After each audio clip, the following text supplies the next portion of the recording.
گھڑی کی چین، اس کے استعمال کا شرعی حکم کیا ہے؟ چین والی گھڑی کا پہننا کیسا ہے؟ چنانچہ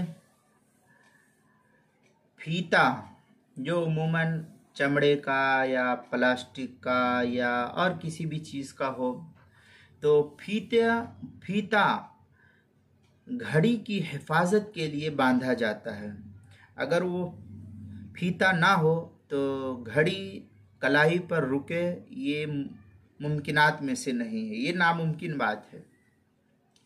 یہ کوئی زیور نہیں ہے، یہ گھڑی کوئی زیور کے طور پر نہیں استعمال کرتا ہے۔ اسی طریقے سے چین گھڑی کی حفاظت کے لیے استعمال کی جاتی ہے، یہ بھی کوئی زیور کے طور پر لوگ استعمال نہیں کرتے ہیں۔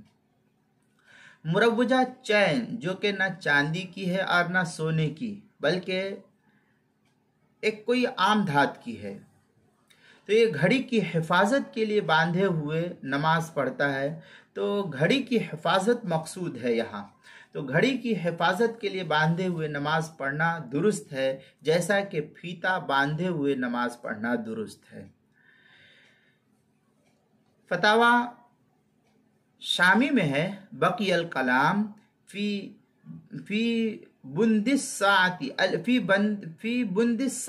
الذي تربى ويعلقه الرجل بزرع ثوبه والظاهر أنه كبند الصبحة التي تربت۔ فتاوی شامی کی عبارت ہے، تفصیل وہاں ہے، یہ تو تھوڑی سی عبارت میں نے آپ کے سامنے بتائی ہے۔ شامی جو زکریہ بک ڈپو دیوبند کا ہندی نسخہ ہے، اس کی 9ویں جلد صفحہ 510 پر ہے، کتاب الحظر والاباحہ فصل فی اللبس کے تحت۔ فتاوی محمودیہ جو مفتی فاروق صاحب رحمۃ اللہ علیہ کی تحقیق سے چھپا ہوا، اس کی 28ویں جلد صفحہ نمبر 49 پر اس کو نقل کیا ہے۔ آپ وہاں اس کی تفصیل کو دیکھ سکتے ہیں، وہاں بڑی تفصیل کے ساتھ نقل کیا ہے حضرت مفتی محمود صاحب رحمۃ اللہ علیہ نے، اس لیے اس تفصیل کو وہیں دیکھے تو بہتر ہوگا۔